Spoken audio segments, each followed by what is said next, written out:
Hogwarts, rising as Harry's twin with power. Episode 201A Forged History. Dumbledore and Fudge were confused. The two of them looked at each other, wondering what was wrong with these reporters. Darren knew. Obviously, the deleted version of the photo ball released by the system has let many people know part of what happened at that time. Although those things are also fake, but others certainly don't know. They suddenly discover that Darren has been tortured so badly, and then Fudge interrogates him like a criminal. Darren himself felt too miserable. Potter, I've seen the shadow ball at that time, and I'm qualified to ask you, did you deliberately want those Death Eaters to hurt your classmates? Do you feel that you caused the death of your classmates? After all, if you had secured those Death Eaters in the first place, wouldn't your classmates have died? Are their dead eyes tormenting you day and night, and do you regret them now? Just as Darren was pondering, a voice of schadenfreude rang out in Darren's ear. Shut up. Dumbledore glared at the female reporter. Riddlesquite, you dare to insult a hero like this, I will definitely complain to you. Mr. Weasley squeezed in from outside, and he covered Darren's ears so hard that he wouldn't listen to them. Darren looked at Riddlesquite, a woman wearing jeweled glasses and a large blonde hair in a delicate roll. His teeth were even more exposed than Lockhart's, and he smiled at Darren, who thought he was particularly charming. The woman seemed to be an animagus, like a beetle. The lines around the beetle's eyes are described in the original book, exactly the same as Riddlesquite's glasses. Boy, bullied on him? When he was Harry, Ding, sensing that there is a scene of the Holy Father system playing around the host, now releases a temporary task, standing next to Riddlesquite with a pale face, drawing his wand expressionlessly, and then aiming at himself, saying in a painful voice,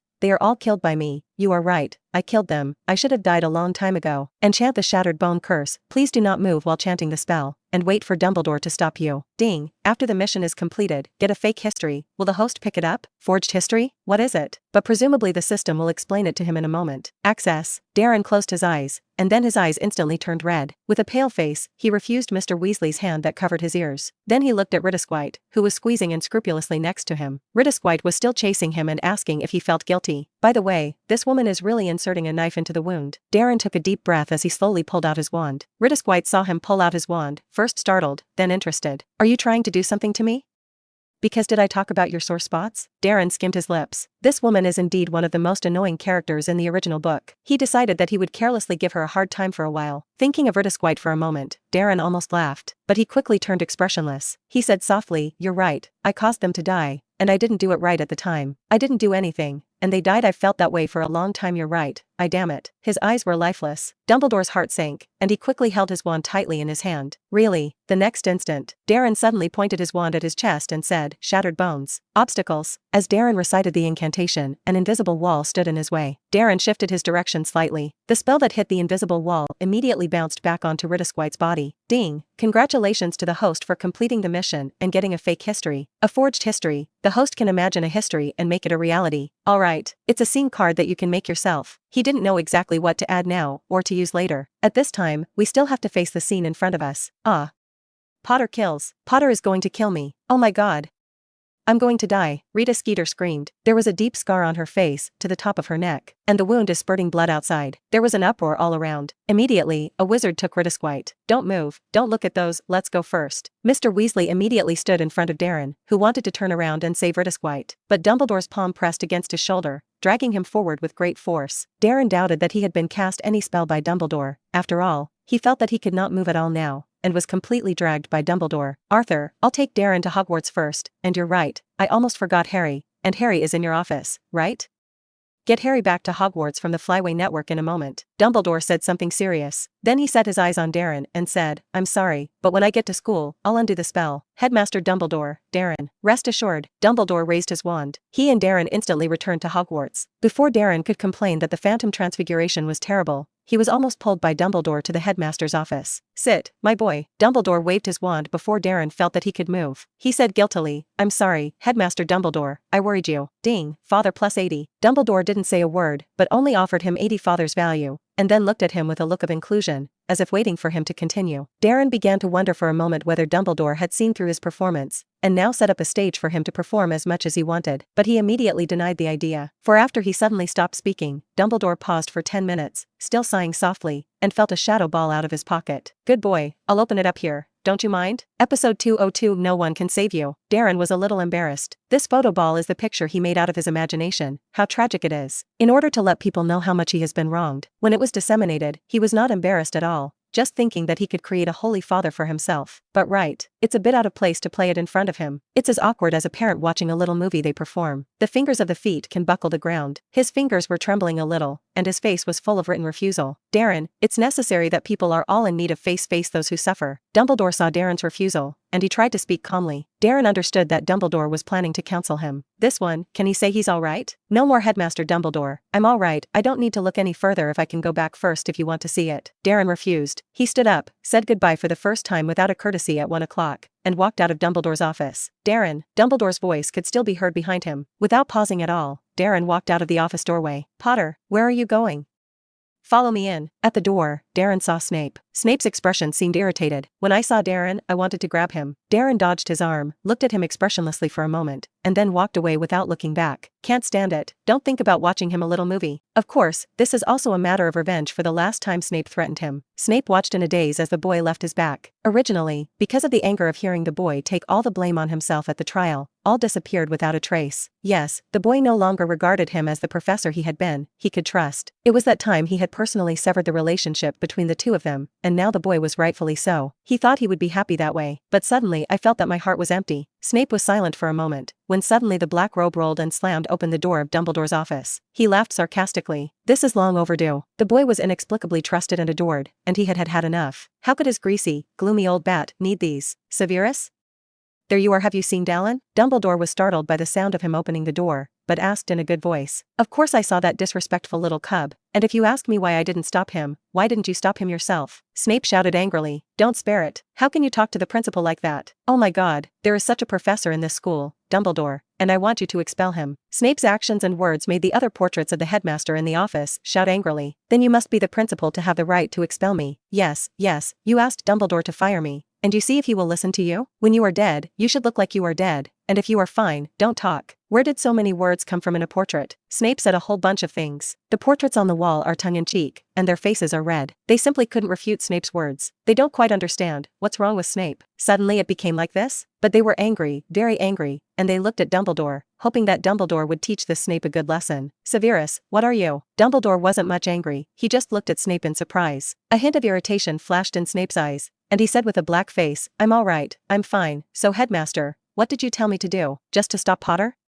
I couldn't stop it. He didn't listen to me at all. I also have to correct the homework of students whose brains are stuffed with mustard grass. You don't really look like you're all right. Well, I'm not going to talk about that. I called you to come. Originally I wanted to take a look at this photo ball with the three of us with Darren, who knew that little Darren didn't want to see this. He may still not be able to accept what happened at that time. It was the first time I had seen the kid behave so disrespectfully, and it was me who put too much pressure on him. I should have known that, by his character, this was too cruel for him. Dumbledore was old. Snape then discovered that the old man was really old, but he still said sarcastically, let Potter see the scene of his torture. Dumbledore, you are still so, what an admirable thing. No, Severus, stop condemning me. For these days I have been blaming myself. I was too suspicious of Darren, I had high expectations of him, but I never gave him the love I wanted most, and I made the same mistake as before. Well, Dumbledore can make mistakes too. The corners of Snape's mouth curled in mockery. His eyes became hollow again. Dumbledore sighed, took out the shadow ball, hesitated, and pointed his wand at it, saying, Severus, accompany an old man to see this cruel picture. Snape did not speak. His eyes were just more hollow, looking like a wooden man without emotion. Give Potter a Soul Reaper charm. Potter, you went to kill Harry Potter, hurry up. Kill Potter. Oh my god, he broke the Soul Reaper curse. You went and killed Potter. Potter, you're dead, and no one can save you. Potter, don't you come over again, and we'll kill people, really kill, Avada. Potter, you get down on your knees and beg me, and we'll let them go. Potter, didn't expect that? No matter how strong you are, you can't save everyone. Potter, these people blame you for their deaths. You don't agree to be our helpers. Why don't you die? Potter, you be damned. Potter, you killed them. Potter, blame you. Potter, I won't let you go. Potter, boom. With a loud bang, Dumbledore's office was in a mess. Even many items were shattered to pieces. Even the portraits hanging on the walls were torn apart by his magic, making the characters in the portraits frightened and hidden. Severus, Dumbledore cried out in concern. Episode 203, Darren begins to regret it. Severus, you okay? Dumbledore asked worriedly. Just now Snape's look. He almost thought it was a magic riot. Fortunately, Snape immediately withdrew his magic. Dumbledore, I'm going to kill those bastards. Snape's eyes flashed with murderous intent. Don't do that, Severus. According to the picture above, they didn't do anything illegal. So, are you going to tell me Are you still going to get those people back to school and then one day really kill the Potter cubs? Snape walked around the office. The emptiness in his eyes could no longer be maintained. He took the wand in his hand and roared angrily, Dumbledore, you were always like this. What tolerance? What give them love? Are those people worthy? Yeah, Potter cubs certainly don't count in your mind. If he dies, you may be happy, and you will be very relieved. You must say, I'm sorry, I didn't think of that. But you have to be tolerant so you don't have to worry about Harry Potter. And then you don't have any problems with your Harry Potter arrangement. You can make Harry Potter, that little cub, do exactly what you want. Anyway, you didn't kill him, you didn't force him to die. You would say that you did everything, just didn't let him live. Dumbledore, I wish I hadn't been there. I wish I had let him live in the Muggle world, Snape said angrily. Then he was shocked to see that Dumbledore's blue eyes were filled with tears. Dumbledore said somewhat weakly and bitterly, Severus, don't say it, I never thought of it that way. I admit I've done a lot of things, I'm sorry for Darren, but I definitely wouldn't want him to die. A child like Darren, I like it too late. How can I want him to die? I followed him only because I was worried that he had gone astray. Severus, you know, even if I'm old and I'm dying, I can kill a Dark Lord again. The appearance of this child alerted me and made me worry that he had gone the same way as Tom. It made me worry that he would be doomed in the future, but I never worried that he would go down a crooked path and that I would not be able to kill him. So, Severus, believe me, I just want him to go down the right path, to take the best route I've ever laid out for him. Snape listened to what Dumbledore said and found no room for rebuttal. Yeah, he thought Dumbledore could have done it if he wanted to kill Darren, but he was still uncomfortable. Yeah,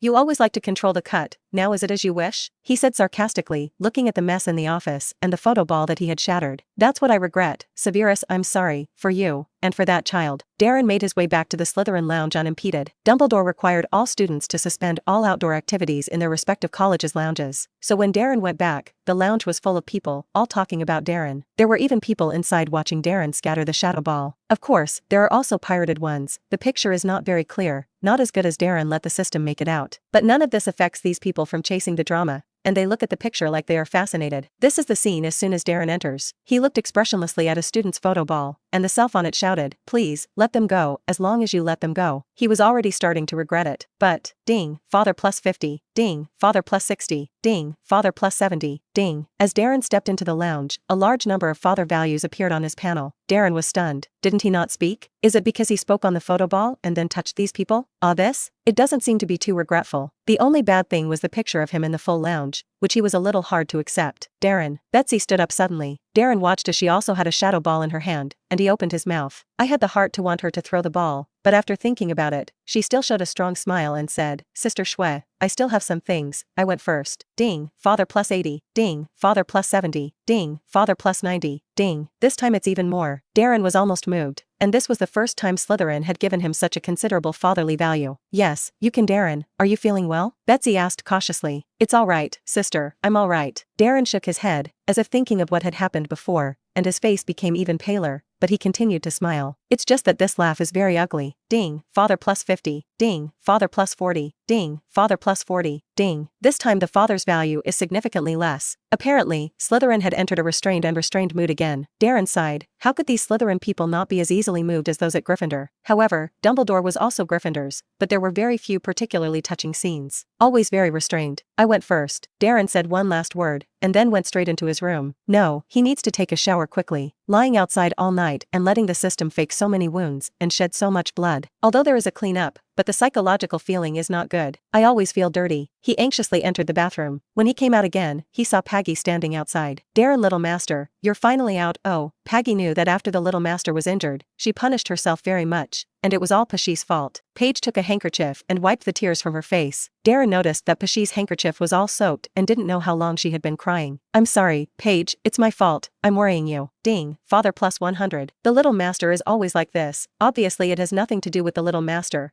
but the little master feels that it is his own problem, and Paige is very worried. Very worried. Paige also thought that the little master was going to be gone. Paige didn't take good care of the little host. Paige should be by the little master's side. Darren's little master is so great. He is almost more admirable than Dumbledore. Paggy heard someone talk about Darren's little master, and told them how great Darren's little master is. Darren looked up at the sky and sighed. Here it comes, here it comes. The house elf began to embarrass him again. Slytherin 9, Ravenclaw 4, Hufflepuff 2, Gryffindor 1. Episode 204, Harry's Face. Darren was read by Paggy for a long time. When he was about to be embarrassed to give his dormitory a 3-room and 2-room room, Paggy finally said something serious. Little Master Darren, Paige forgot one thing. Harry, little master said to see you. He's still waiting outside. This. So long. Paige forgot so clean. Paggy is really unreliable, Darren complained. However, he still hurriedly said, then I will go out now. and I can't let my brother wait too long. Ding, father plus 100. Darren the little host was always so kind. Paggy screamed. Darren covered his face, and had wanted to tell Paggy to leave, when he suddenly thought of something and took out 2 documents from the dorm cupboard. One is a special wolf poison potion formula that can be completely avoided turning into a werewolf if taken within a month of being bitten by a werewolf. There is also a theory of course that squibs become wizards. These are rewards from the system. Paggy, you can find someone to verify these, and just help me publish them. Oh my god, Paige knew that the little master would grow into a great man. If those people knew that the little master had done such a great thing, before he was almost killed, they would definitely regret it. Paggy said in admiration. I don't need them to regret it.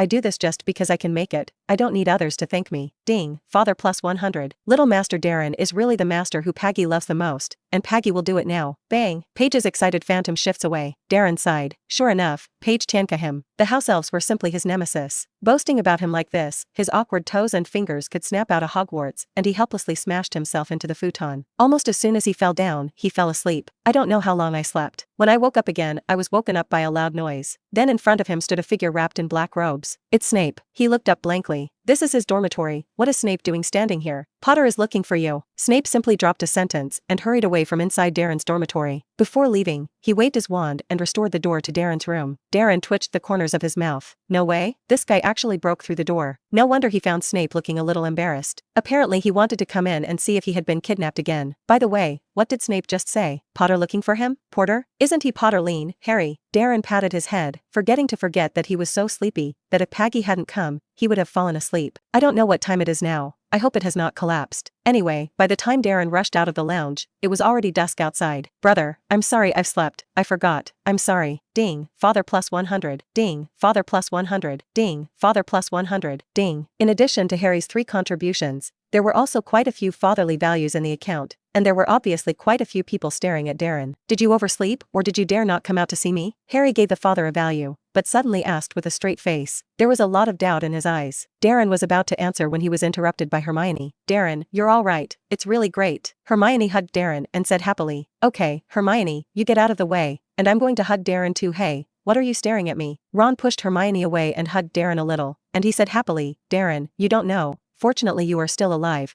We were all frightened at the time, afraid that you were dead. Fortunately, you survived. Darren was quick to thank them. Only Harry popped up again. Darren, why are you going to be at trial above? And what accusations Foggy says you all admit? Do you think that's where you can do it?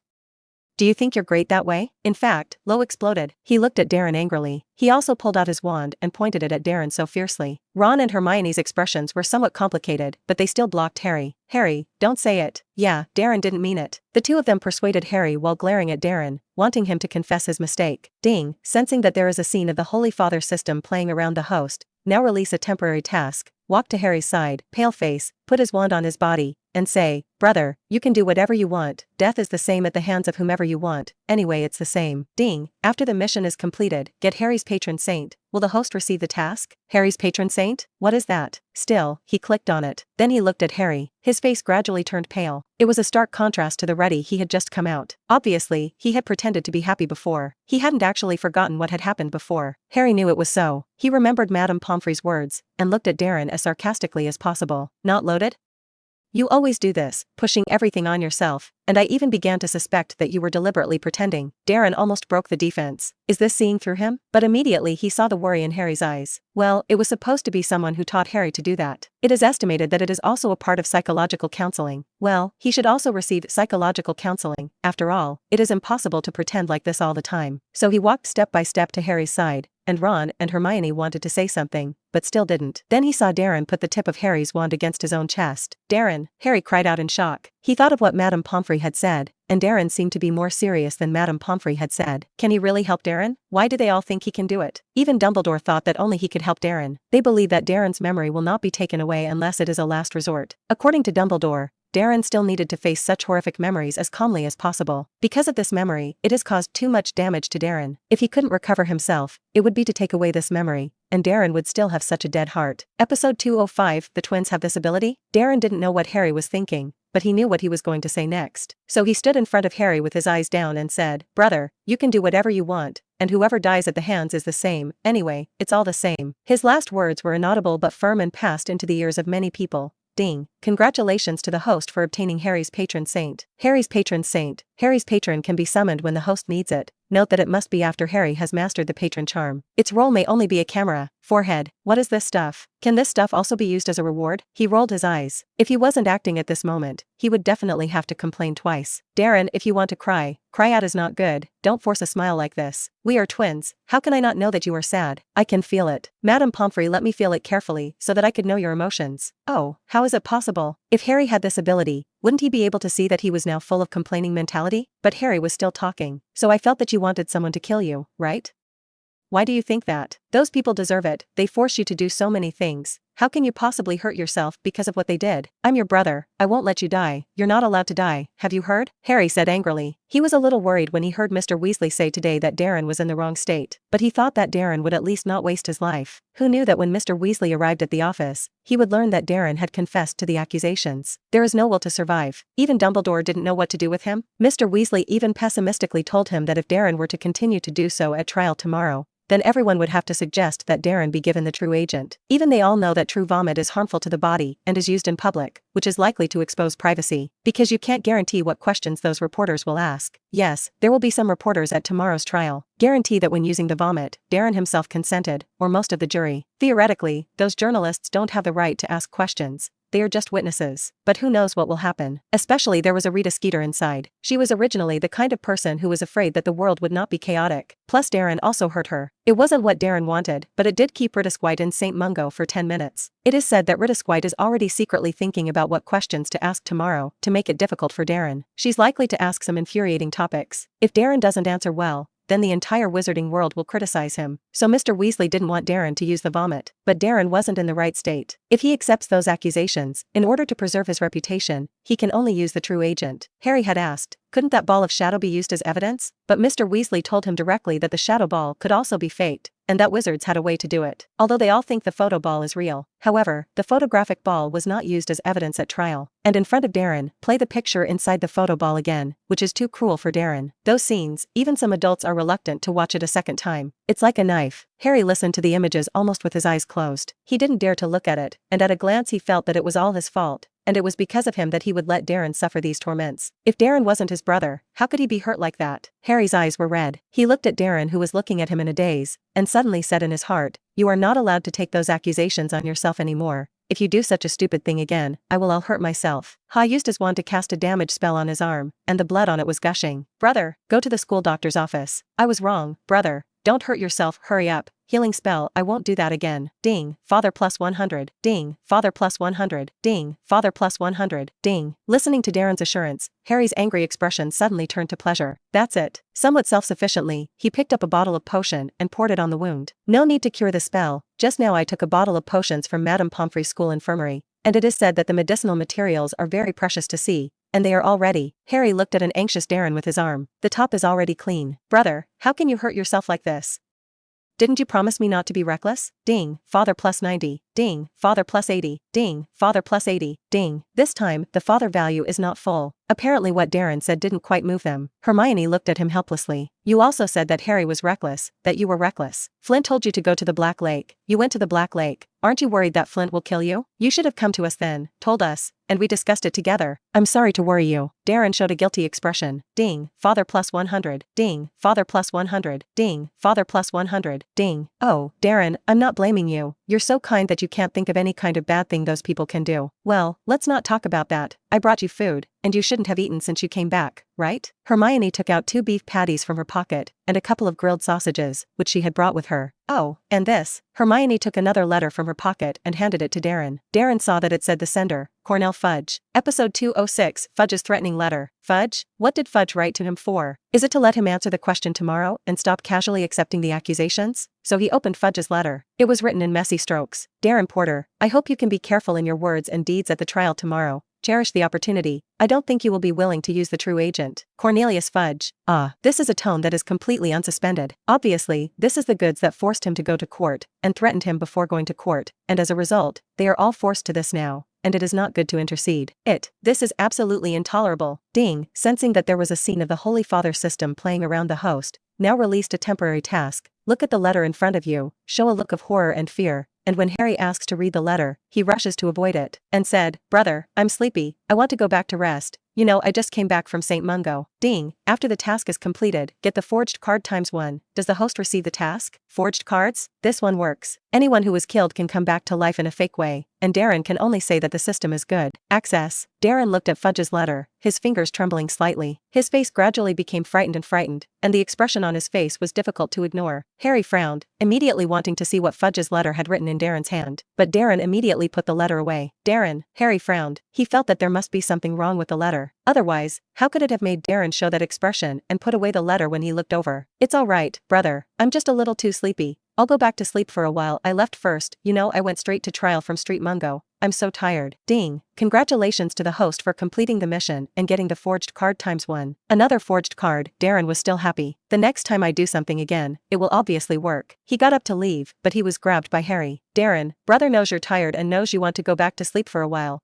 But you show your brother the letter as long as it's okay. Your brother won't stop you, Harry said solemnly. At such times, he had to pay attention to Dallin's mood. Brother, it's all right, nothing is actually written on it. I can memorize it for you, listen. I'm just freaked out by Minister Fudge's tone, Darren said in as relaxed a tone as possible. Harry was half convinced and asked for the letter. Darren counted his shoulders and handed the letter to him. He was going to tell everyone when he used the truth spit that it was Fudge who threatened him to say so, because if he didn't say that, Fudge would give Harry to the Death Eaters. That's why. As for the letter, he was prepared to say that it was given by Fudge to make sure he did not slip his lips. The letter is true, and the tone of the threat above is also true. Take it out, and absolutely someone believes it. Who made Fudge unrepentant until now? Even if Fudge continues to jade safely and without incident, he will still make some trouble for Fudge and kill that guy. Harry didn't know what Darren was thinking. He was looking at Connery Fudge's letter. They went back and forth with Hermione and studied it several times, and indeed did not perceive anything wrong except for the threat. But would Darren really be so frightened of the minister's letter? But he couldn't think of any other problem with such a letter. Perhaps it was really Darren who was more afraid of the minister? And Fudge did have a problem with what he wrote, and he was threatening Darren. Although Harry also threatened Darren, he was a little angry to see others threatening Darren. His brother didn't need a lesson.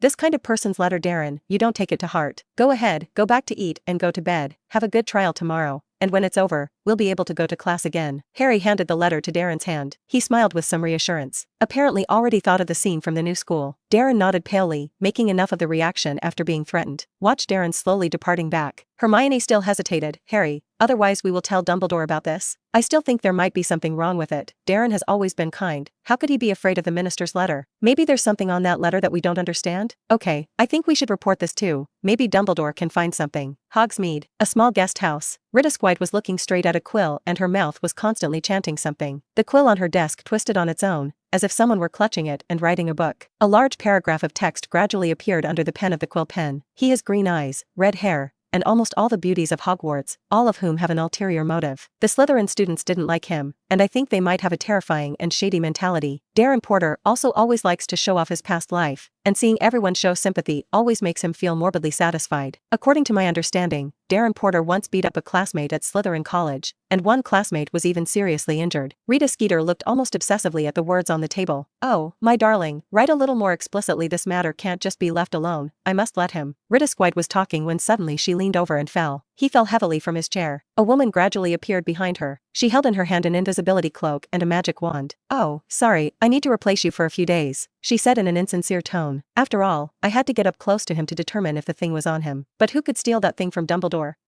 With that boy you can't do it, or is there some other reason? But fortunately, this matter finally got the king to contact us. Maybe this is an opportunity. Episode 207, this quill is poisonous, the woman said to herself. She took a few strands of hair from Rita Squite's head and put them in a small bottle of yellow liquid full of disgust. Hopefully, it's not too hard to drink. She looked up and drank the bottle. She was slightly smaller. After all, she was taller than Rita Squite. Of course, the body is also a little rounded. After some time, she was finally exactly like Rita Squite. It's really unlucky. How nice it would be if I could completely replace this woman. The establishment of the power of the saints in England would surely surprise Dumbledore. The woman laughed quietly. Then she saw Rita Skeeter. She hid Rita Squite in the cupboard, ready to let Rita Squite out when she was done. Of course, I'm Rita Squite now, she laughed. With his wand, he nodded at the quill that had stopped writing because Rita Squite was unconscious. Dumbledore was a shameless traitor, and beneath his cunning eyes lay an unknown roof of the house. The admirable Lord Grindelwald. On that day it was like heaven. Maybe we should. Oh my god, this quill is poisonous. Woman, oh no, Rita Squite said in disbelief. About 5 o'clock in the morning, Darren was called up by Paige. He had thought it was too soon, but after putting on the aristocratic dress sent by Pesci, he found that it was already 8 o'clock. The dress was particularly difficult to wear, and he tossed it around for most of the day. Not only are the clothes difficult to wear,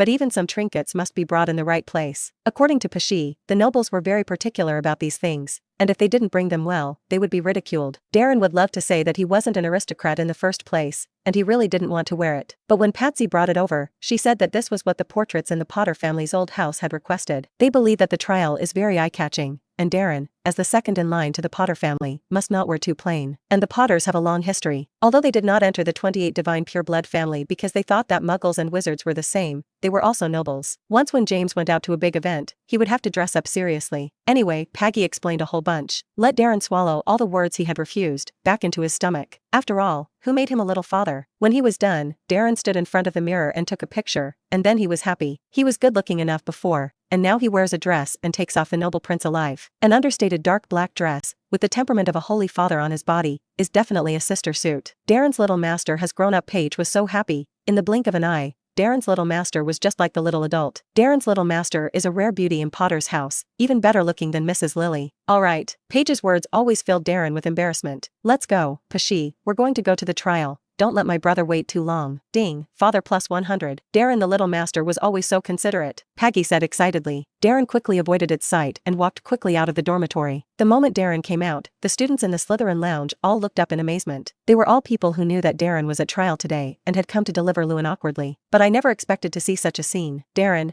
are you Darren? Pansy screamed in disbelief. Darren tilted his head, made a look of not quite understanding, and asked, "It's me, what's wrong?" Pansy immediately covered her face and turned back. Really? She had long since discovered that Darren Porter was really good looking. Scratch your head, a female voice muttered in a low voice. Darren deeply suspected that it was Cassandra, because she looked so angry that she didn't know who had provoked her. Going to the trial, do you need Zongcheng like this? Becky had something unpleasant in her tone. Darren scratched his hair. He found that the girls he knew were strange, except for Pansy, who seemed shy, and the others seemed to be very unhappy. Those who don't know think he did something scumbag. Forget it, don't bother with these women. Darren whispered, then said gratefully as if he hadn't noticed anything, "Thank you for your concern, but it's too early for everyone to go back to rest." Ding, father plus 60. Ding, father plus 50. Ding, father plus 70. Ding. Who said it was waiting for you here? That is, we are here to wait for dinner. Everybody was very well organized, except for someone. Some people still want to think about what to say at the trial, and don't worry about other people's affairs. With Darren's words, the Slytherin students, each mouth stiffened. A look of fear of having something to do with Darren. Even Malfoy rolled his eyes, and he said mockingly, "Potter, you think too much. How can I send you? I'd rather send Scar. Harry Potter is not sending you." Darren skimmed his lips. Why didn't Harry see him out to send? But as a little father, he certainly doesn't think about that. So he smiled hard and said, "I know, but thank you." Ding, father plus 80. Ding, father plus 60. Ding, father plus 70. Ding. If you don't want to laugh, don't laugh. We're not waiting for you here. We don't need you to give us a laugh. Well, we don't want to see someone smile. Hurry up and go. Hopefully someone doesn't make a fool of themselves at the trial. Otherwise, the second heir of the Potter family would have helped the Death Eaters into Azkaban, and the Dark Lord might have woken up laughing. The prisoners of Azkaban may all have a happy drink and just send a Potter cub to give them a meal. Hurry up and go. What are you doing standing there? Won't wait for us to comfort us, right? Slytherin doesn't comfort people, you hurry. When it comes to lunch at noon, I hope you don't miss out. Middle. Episode 208 Fudge's Threat. Darren was almost disgusted by the Slytherin students and left the lounge. Of course, on the surface is disgust, but in fact it is full of concern. When he came out, he saw Harry and Dumbledore waiting there, and a step farther behind them stood an expressionless Snape. What are you doing standing stupidly? Hurry, just waiting for you alone, Snape said impatiently. Harry glared at Snape. He thought, how could there be such a nasty professor in the world as Snape? It wasn't that he and Darren wanted the professor to accompany them, and as a result, he lost his temper with Darren. "I'm sorry, Professor." Darren apologized politely and guiltily. Harry noticed that Snape's expression was a little annoyed, and then he returned to expressionlessness. I don't know what he's mad at all day. Alright, kids, hold on to my hand, we need the Phantom to move there, Dumbledore said with a smile. He blinked his blue eyes and smiled mysteriously at Darren. Darren bowed his head in embarrassment. Apparently, the old man knew he was deliberate to Snape like this. Of course, he thought Darren was specifically working with Snape. After all, Darren had said that day in Dumbledore's office that he would not be familiar with Snape in the future. Dumbledore had obviously heard. Alright, Severus, it's time for us to go. Dumbledore smiled as he watched his arms being pulled up. Then, after an uncomfortable phantom shift, Darren finally stood in the middle of the hall of the Ministry of Magic. He came here last time through a phone booth, Potter, phantom shapeshifter, can move position, and it can move with others, but it can't move others, and it can't move so many people away. Snape, when he got to the place, suddenly said sarcastically, "I'm sorry, Professor, I didn't look into the spell because I remember it was in 7th grade before I could learn. It's only because you once took me to a phantom transfiguration that I said such a childish thing at the time. Thank you for correcting it," Darren said politely. Snape's face darkened. Obviously, the boy was still just as respectful and polite to him,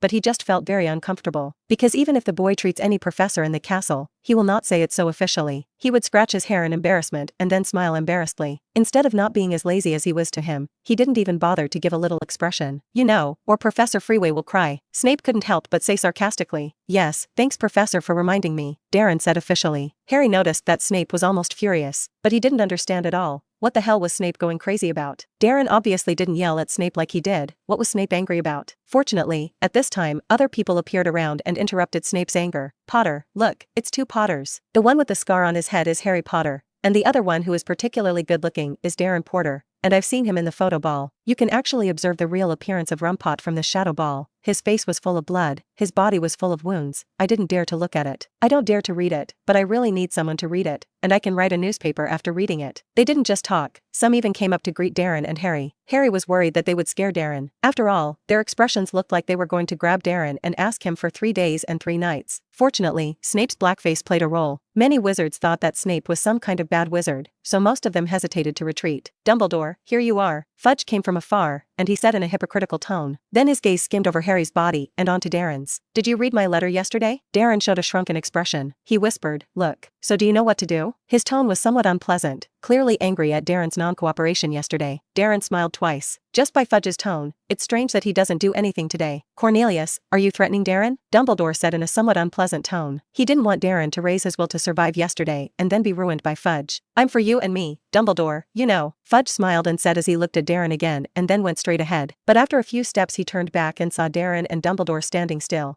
and he said in an exhortatory tone, "I hope that within 10 minutes, I will see you in the courtroom. Don't miss the time. There are many people waiting." Harry was a little upset, but he turned back to comfort Darren. "It's okay, he can't take care of Hogwarts. Headmaster Dumbledore is the best." "Yes," Darren said absently. He had a contradictory look on his face, and seemed to be hiding a lot of things. Harry noticed his expression, thought he was frightened by Fudge, and wanted to say a few more words of comfort, when he saw Dumbledore wave his hand and say, "Well, the children don't say it again, we really need to go to trial right away." Darren, LeMay is also there. "Don't be afraid." "LeMay? Nicole Flamel? Isn't he French? Can you still take care of things in Britain?" "Oh, kid, you know that the longer you live, the more identities you have." Flamel was an honorary member of Wizengamot, and he was entitled to come here, though he had never been here before. Dumbledore saw Darren's doubts and explained with a smile. Then he looked at Snape and said, "Severus, you're waiting outside, and I'll look for you if needed, though I hope not, but..." Ahem. Snape spewed a humming word from inside his nose. Harry suddenly realized in horror that Dumbledore had taken Darren into the trial, so wouldn't he have to wait outside with Snape? "Oh, Harry, you have to go in too, you're Darren's family, and you need your presence this time if there are some necessary circumstances.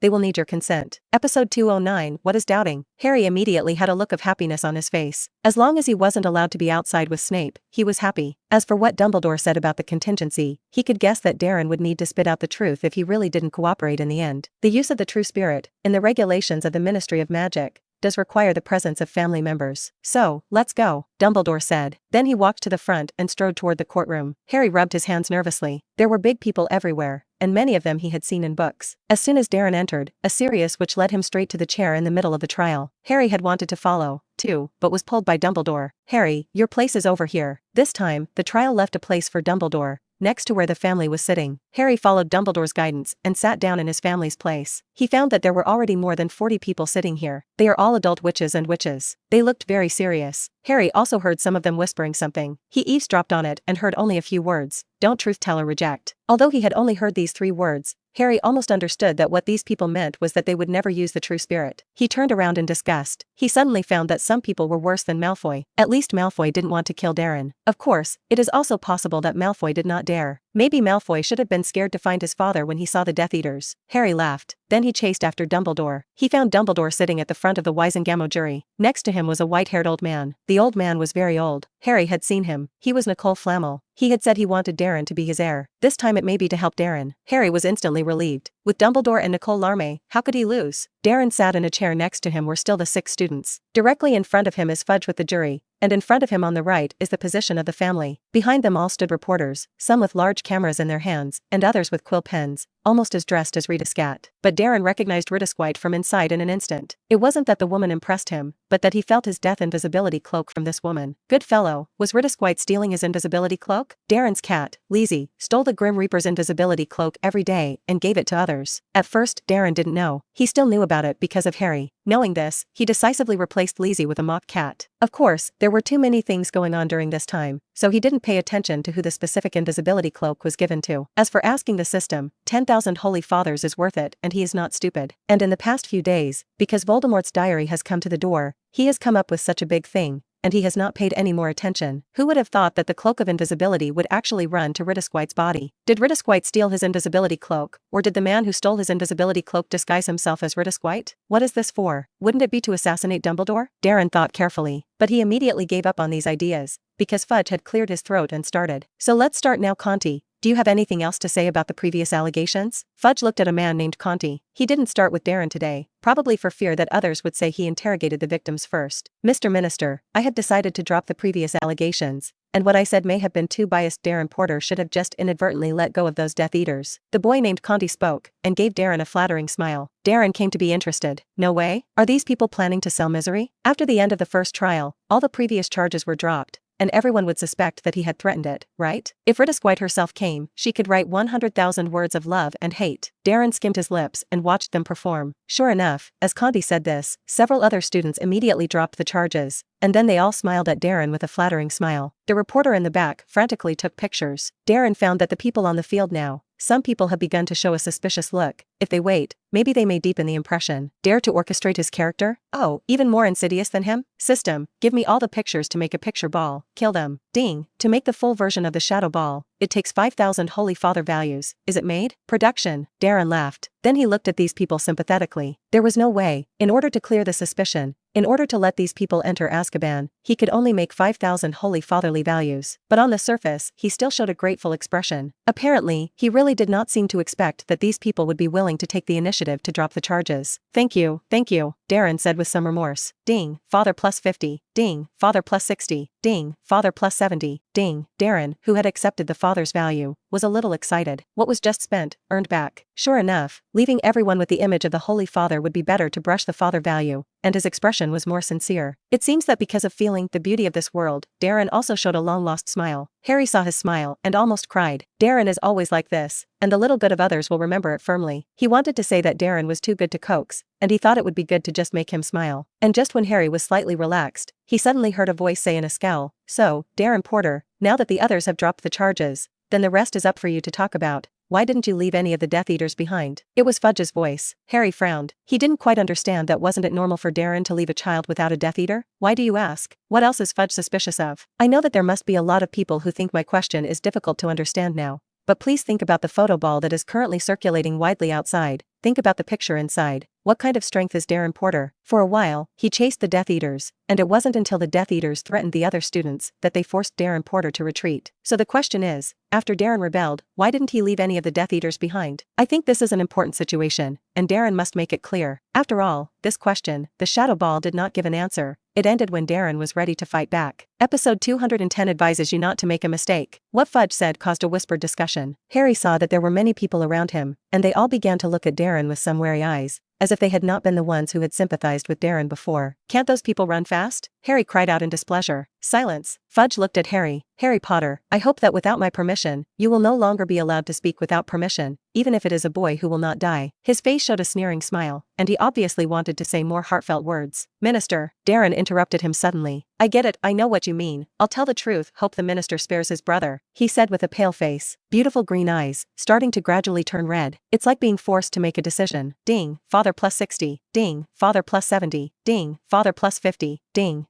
Then you can talk about it. Fudge didn't understand what Darren was doing, and he thought Darren was frightened. Although he felt a little against the peace, he decided to wait for Darren to argue. These are the questions that the parents of those students asked him to ask. They were willing to drop the false accusations, but they also didn't want to just let Darren go, especially the parents of those who have died. Even if they watched the photo ball and knew that their child had sorry Darren first, it was the Death Eaters who killed their child. But they thought that if Darren could listen to the Death Eaters, wouldn't their children not have to die? So it's all Darren's fault. They had been thinking of imprisoning Darren in Azkaban, but Fudge disagreed. He clearly knew that Darren was a victim, and it would be nice to be difficult. How could he send Darren to Azkaban? So he rejected those proposals. But those parents are still unforgiving. Fudge's acceptance of Kim Garen was soft-hearted, and he finally decided to listen to the parents and ask Darren this question. No matter how Darren answers this question, someone will eventually suspect Darren. After all, there is no shortage of people in this world who find different angles. They would think that Darren had deliberately let those people go. It is thought that Darren may have been involved with several of them. It was thought that Darren might be behind it. It is thought that Darren may have been controlled by the Soul Reaper charm. Anyway, these speculations will accompany Darren's life. Fudge was slightly sympathetic, but thinking of his own vault, Jean Jialong, who was clamoring for him to spend it quickly, decided to do so. So, Darren, why didn't you leave any of the Death Eaters behind? All eyes were on Darren. Darren's face turned even paler. Ding, sensing that there is a scene of the Holy Father system playing around the host. Now release a temporary task. Say it in a trembling tone. I colluded with the Death Eaters. I am guilty. And I admit that it is all my fault. Ding, after the task is completed, it is a blessing to get the title to eat. Will the host receive it? Is it a blessing to be able to eat? What is this title for? Wouldn't it be to whet his appetite? Darren thought doubtfully, but pick it up. This task is not difficult at all. Then he said, almost trembling, it's because I colluded with those Death Eaters. That's why I let them go. I admit it's all my fault. Ding, congratulations to the host for completing the task, and it is a blessing to receive a reward to eat. Being able to eat is a blessing title. After wearing, no matter how much you eat, you will not get fat, and in the eyes of others, it will automatically ignore how much you eat. What a good thing. Darren loved it so much. Finally, he didn't have to worry about his weight. If there were not many people, he would have been happy to die. Still, he returned to trial, mainly shocked by Harry's voice. Darren, how did you promise me? Harry shouted angrily. Fudge didn't try to stop him, because he also looked at Darren in shock. Then he looked back at Dumbledore's face. Dumbledore was toxic, right? Didn't you say that you had already made Darren obedient? And didn't he write a letter to Darren? Didn't he read it? He just wanted to give Darren a stigma. And it turned out that Darren was crazy and jumped directly into the mud to break the jar and scratch. Crazy? What the hell did he think? You have collusion with Death Eaters, so you tell me, which Death Eater are you colluding with? Fudge said angrily. I forgot. Darren closed his eyes, and a bitter smile appeared at the corner of his mouth. He seemed to be laughing at himself, and he seemed to be mocking others. You forgot?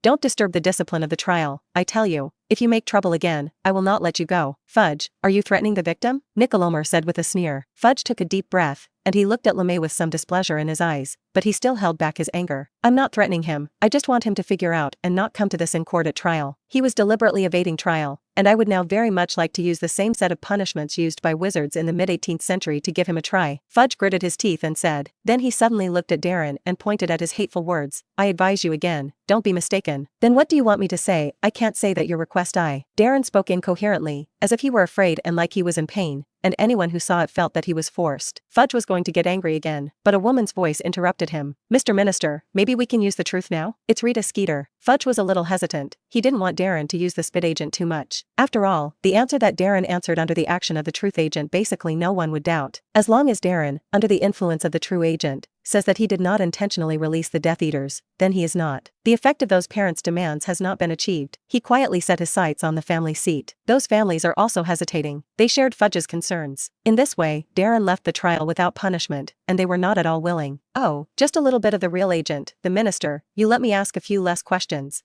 Don't the ministers dare to do this? Rita Skeeter revealed her arrogant red lips. Fudge suddenly saw that the parents had actually nodded at him. That is, they agreed to give Darren the use of vomit. Could it be? He looked at Rita Skeeter and had a clear understanding in his heart. What reputation this woman has, everyone knows. She was hurt by Darren yesterday, and today, she will certainly not let Darren go. How could the question that came out of Rita Skeeter's mouth be a simple question? Episode 211, This is the Beast. Well, you're going to be using truth spitting agent. Darren, do you agree? Fudge looked at Darren. For a moment, all eyes were on Darren. They felt that Darren's expression was nothing more than a willing, or unwilling. But they didn't expect that Darren's gaze seemed very strange. He even asked, Minister, are you sure you want me to use the spit agent?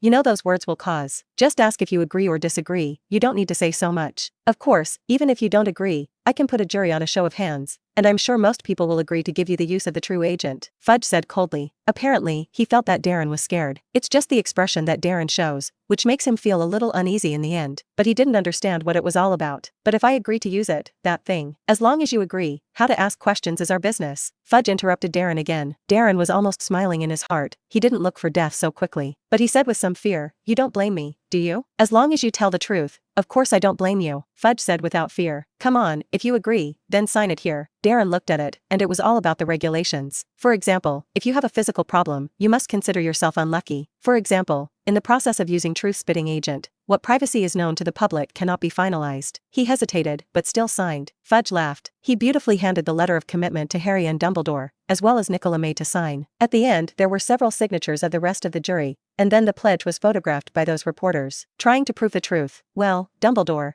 did you say that potions professor came with the true pill? Of course, he's out there. With a wave of his hand, a wizard walked out, and in a few moments Snape was brought in. Snape's expression was a little unhappy, but he handed a bottle of truth to the jury. Logically, everyone should confirm it. Fudge sniffed and nodded. It was a traditional spit agent. Darren was a little curious. Snape didn't even use the latest spitting agent? Or does he think that if he uses a new type of truth-spitting agent, those people will not approve of it? Darren complained in his heart, and saw that the jury and even the parents had run over to confirm the potion. After everyone was sure it was true, a serious wizard handed Darren the spit powder. Drink. Darren was a little schadenfreude with the pill in his hand, and after today, Fudge might have to be tried like him. Ding. Sensing that the host is exposed to a moderate amount of WoW True agent, will fall into a state of consciousness within half a minute. Is it possible to use 100 father values to offset the effect? Use. Offset success. The sound of the system fell, and Darren once again entered that trance-like state. All the voices seemed to come from afar. Okay, let's get started, Snape said coldly. So, Darren Porter, why didn't you leave a Death Eater behind? Fudge asked casually. He could guess what Dalen would say, but he had no strength, and he wouldn't have any important spells. These are all understandable. Because they attacked me, and my spell was interrupted and mispronounced, this problem arose, Darren said dully. Yet his words were like a thunderclap in everyone's ears. Everyone couldn't help but look at Conti and a few of them. Darren had done so much to save them, and these children still attacked him? I didn't. Impossible. We didn't do that kind of thing. We didn't. We can testify to each other. Conti, they were full of anger. They didn't do it. Absolutely nothing was done. They don't have any of these things in their memories. Darren blinked. Ah, yes. It is true that these people did not do it, not even the fight with the Death Eaters, but there was no way. Who let these people offend him, provoking him several times? What evidence do you have that they attacked you? Dumbledore's voice asked solemnly. Conti used the fainting ground on me. Mark used the pulverized bone on me. Can view their wands. Ding. Father plus 70. Ding. Father plus 80. Ding. Father plus 60. Ding. One by one, Darren sluggishly reported the spells they had used. These are all things that he of course let the system fake, just to prevent accidents. If these men hadn't punched him upside down, he certainly wouldn't have done so. It's a pity that these guys don't value the opportunity. Although he will not directly ask for his life, but the bad things behind his back are still unambiguous, so, we can check their wands, Dumbledore said with a smile. I am the minister, Fudge said angrily. Then he looked at a wizard. The wizard picked up Conti's wand and used the flashback pre-spell, but sure enough, he fainted. Several others were the same as Darren reported. No way, Darren used my wand to release it, otherwise how could we not remember that? Yes, Minister Fudge still asked. Is there something wrong?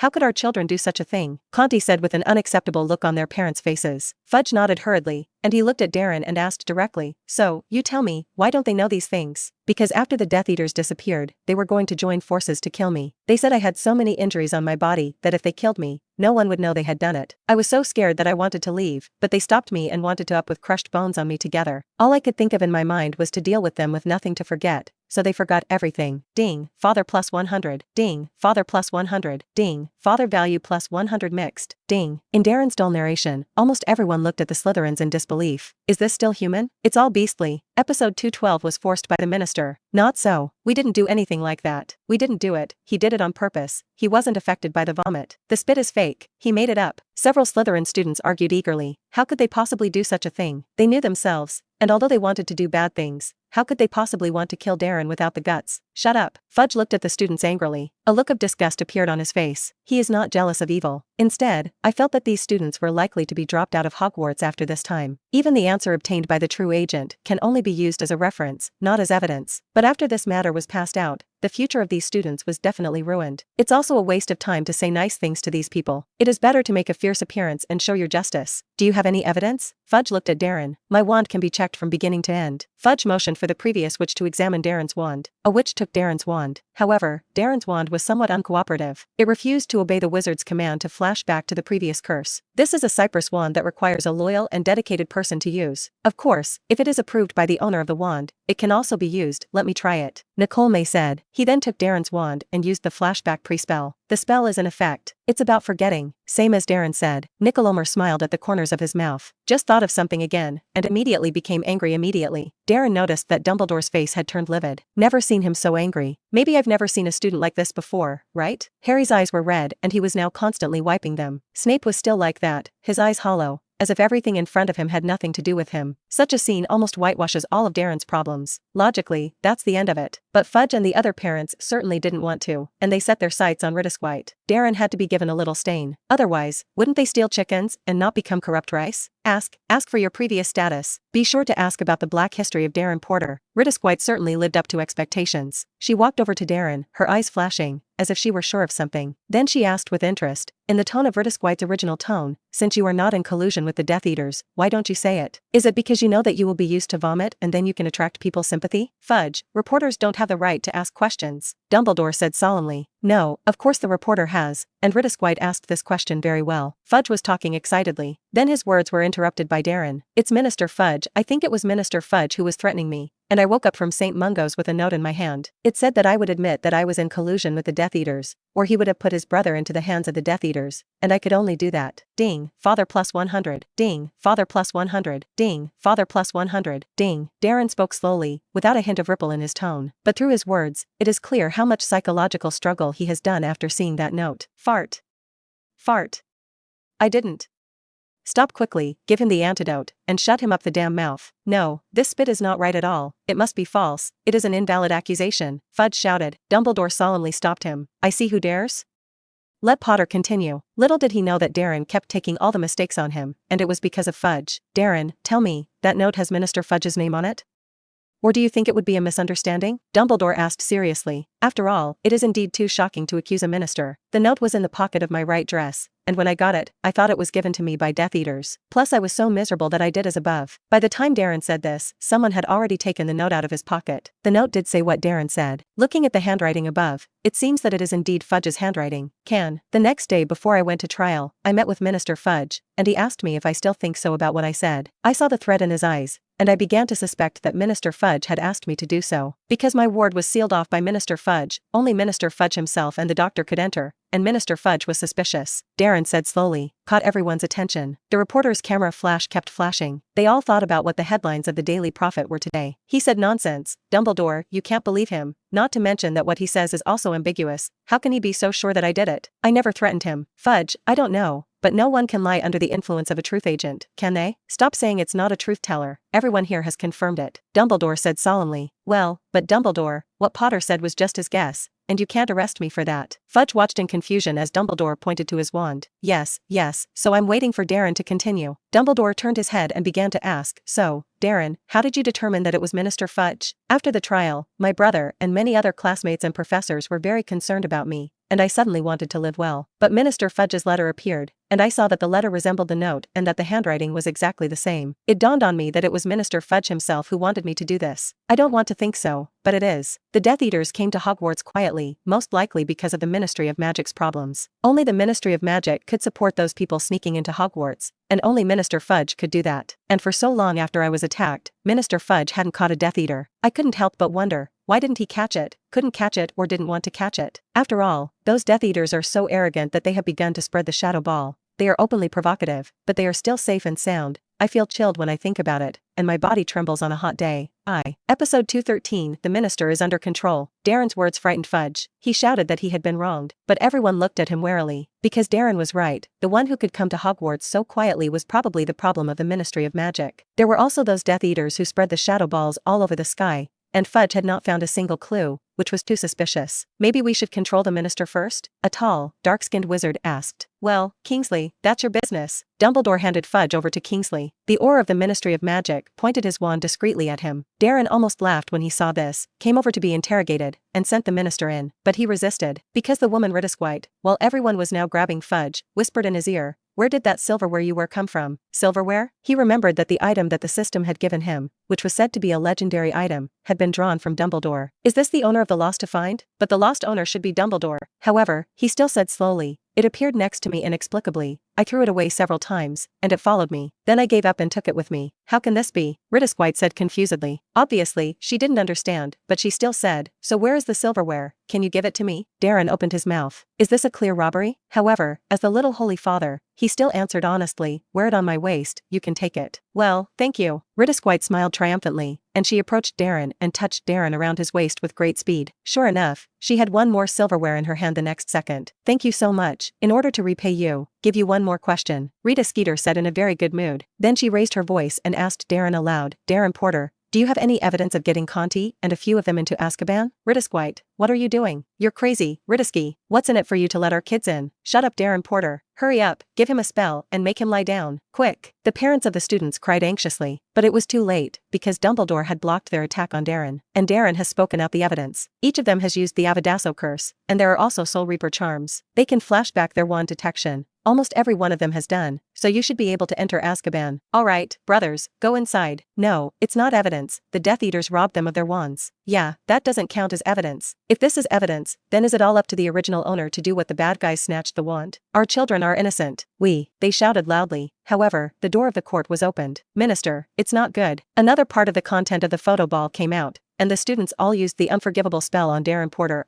Minister. The wizard who pushed the door in was confused. How did the minister get controlled? Well, feed Darren the antidote. Dumbledore sighed softly. He was exhausted. It's like a farce to watch. How can human nature be so abominable? Snape pursed his lips, took a bottle of potion from his pocket, and fed it into Darren's mouth. Darren choked several times before realizing that he had returned to normal hearing. Apparently, the efficacy of the true pill has been solved. What the hell did I say?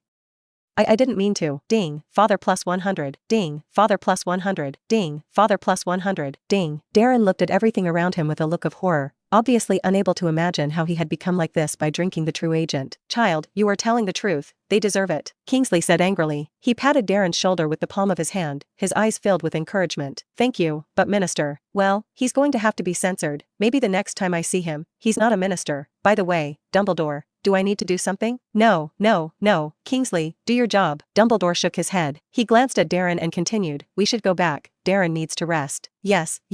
Kingsley winked at Dumbledore and disappeared silently in front of him. Oh, Darren, you're so stupid, you should have told me earlier. After seeing Kingsley leave, Harry ran over and said sadly, all of Darren's suffering seems to have arisen because of him. Brother, it's all my fault for having nothing to do with you. Ding, father plus 100. Ding, father plus 100. Ding, father plus 100. Ding. Don't apologize, Darren, you've always been so kind, it's someone else's fault. Harry comforted him with chagrin. Deeply feel that he should not talk about Darren. How can his brother do something wrong? It's all others bullying him. Well, the kids are happy, the bad guys always have to be punished, isn't that the scene now? Dumbledore said with a smile. Then they were ready to leave with them. It's just that they're still a step too late, because there was a bunch of reporters rushing in outside. Potter, we see in the Shadow Ball that there are a lot of students who have cast the death curse on you, and there are Soul Reaper charms. Do you want them to enter Azkaban? Potter, those classmates are still children. Do you really have to bear to let them have no future? Potter, we've heard that those students have helped you before, and have been in school together for at least a year or more, and made them criminals. Potter, is the content of the Shadow Ball real and valid? You think about it, you can't bear the death of those students. Just because of these Shadow Balls, the reputation of the dead is damaged. Their parents will be so sad. Potter. The reporters rushed to Darren excitedly, and the quill almost poked Darren in the face. There was even a reporter who played the photo ball directly, facing Darren. Darren could clearly see himself stumbling around and fleeing, and he was not forced to retreat by the Death Eaters, but by the students, looking pitiful. Episode 214, Sudden Moral Kidnapping. As soon as Darren saw these reporters and listened to what they said, he knew that these people were definitely the parents of the students who were going to enter the Azkaban. Of course, there were also the parents of the dead guys who got it. Maybe he doesn't want his family's reputation to be damaged. After all, now that the evidence is conclusive, no one can change it all except Darren. As long as Darren is now convinced that the Shadow Ball is fake, he has not gone through the cruel pictures of the Shadow Ball. These pictures are forged. Those students may be able to wash their white. These parents know that Darren is kind, so they deliberately let these reporters block them here. If Darren disagrees with what these people say and insists on sending the students to Azkaban, then he is pretending. He's just not kind. It's a scheming. After all, he wasn't okay in the end. The dead and the unlucky ones are the students. As for being so aggressive, someone will always think like this. Ding, aware that there is a scene of the Holy Father system playing around the host, now release a temporary task, staring at the picture of the ball, and then the body gradually shakes. After a minute, suddenly hold your head and whisper, don't kill me,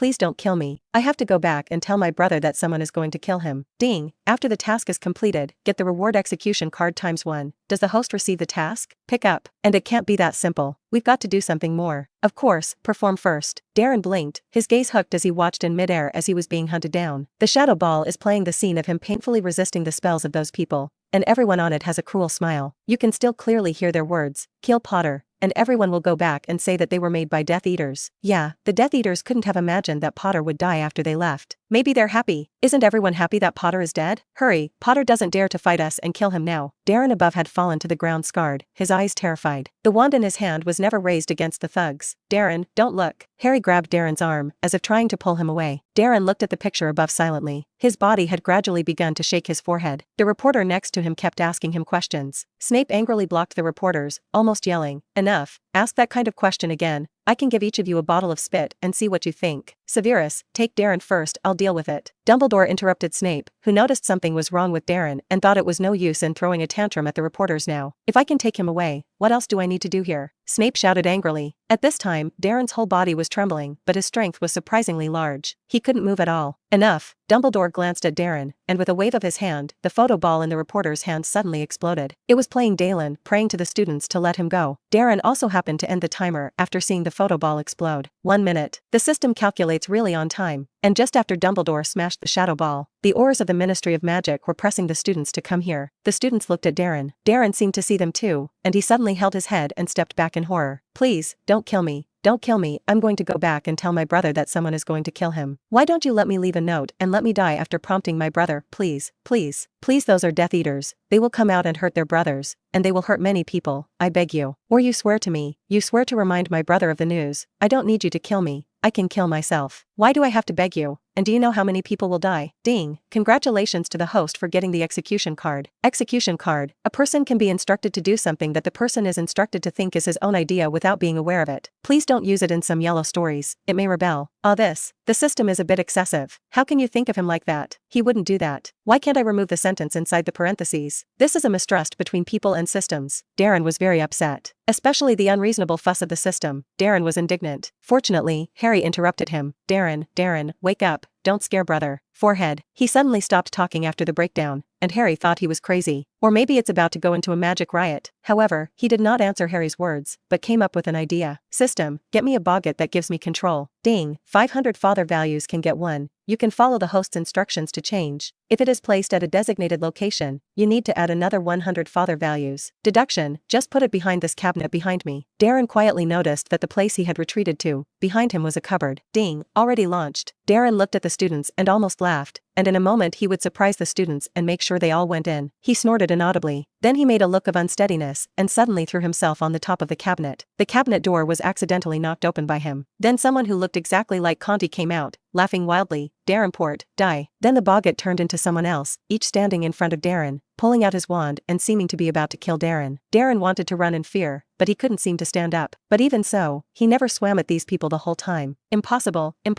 What's that? Maybe that's what the camera ball was filmed with, but it's not us at all. Yes, it must be so. Whether it is Darren Porter or you, they have been deceived by him. We can drink the true agent. We absolutely did not want to kill him. The 6 students shouted loudly. They thought that other people might be able to say something for them. After all, the reporters looked as if they had invited them. But at this moment, even these people showed an unbearable expression on their faces.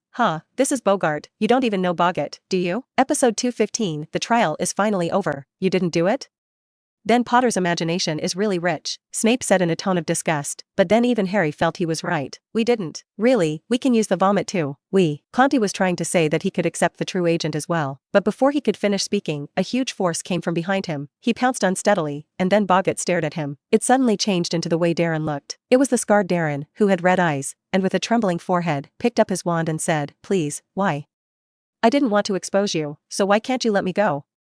Why, this is Darren made up by Bogart. Some recognized it at a glance. This was the last sudden outbreak, and after Darren, who cast a spell on those people to forget everything, was forced into despair, a sudden burst of power, a spell that made everyone forget about the matter. Enough. I think it is clear that here I announce that Hogwarts will expel Conti and the others, and break their wands in public, Dumbledore said suddenly and coldly. As soon as he waved his wand, the wands of Conti and the others floated up from them and floated in midair. Then, in the midst of their roar, the wands broke one by one. There is no longer a possibility of a fix. Also, Dumbledore looked at the parents of the students and said, "You have already broken the law by using a spell on Darren, and you may have to go to Azkaban for a while." His tone was resolute, and he crossed Fudge's direct orders. "Dumbledore, you're not a minister," someone shouted. "I'm sorry, after the discussion just now, all the members of Wizengamot agreed that I would temporarily take the presidency of Minister Fudge as Minister of Magic was under review," Dumbledore said solemnly. His expression reminded many people that the old man was not only the headmaster, he was also the greatest white wizard of our time. Defeated the White Wizard of Grindelwald, the former Dark Lord. Many journalists began to slip away. Who let them? Just black money. Dumbledore watched them leave coldly, and then set his sights on Darren. "Darren, are you okay?" His expression turned to grief, and it was obvious that the White Wizard was very distressed by what had happened to Darren. "It's okay, headmaster. I'm all right, brother. Don't be afraid, I'm all right. I just remembered that I had survived. I also got all the messages out. I'm so happy that there are so many people who love me, brother. I'm not scared anymore." Ding, father plus 100. Ding, father plus 100. Ding, father plus 100. Ding. Darren's voice gradually became powerful. A relieved smile appeared on his face. "I forgive them," he announced loudly. After looking at Harry, they were shocked to think Darren was mad after the gaze. He said happily, "They paid the price they deserved. Of course I forgive them, brother. I will no longer worry about this matter. I will no longer let the people who love me be sad because of their affairs." Ding, father plus 100. Ding, father plus 100. Ding, father plus 100. Ding, snap. As Darren's voice fell, the witches and wizards present clapped their palms vigorously. Some of them even cheered loudly. Although they themselves did not know, why was they so happy to see Darren so kind and stupid child relieved? Dumbledore wiped his tears and smiled kindly. "Oh, boy, I thought I needed some counseling for you. LeMay came this time and wanted to help you forget all these bad memories. We've been arguing several times over this matter and he doesn't want you to face something like this, afraid you'll break down. I don't quite approve of his coddling. No one can face nothing, but who made him your guardian now? Just now, he has made up his mind to help you forget those memories. Thankfully, you didn't let me down." He laughed. "Thank you, and thank you Mr. Nicole Flame," Darren said hesitantly. He and Nicolas May hadn't actually settled down yet. "I think you should call me teacher. I've already certified it at the Ministry of Magic. You're going to call me teacher in the future, and of course, your current name will be changed to Darren James Flammel Potter." Nicolas Flammel came out from behind Dumbledore and said with a smuffled look on his face that he had wanted to settle down last time, who knew that he had encountered a muggle attack that had led to today's statement. "Teacher, thank you teacher," Darren said obediently. "Good.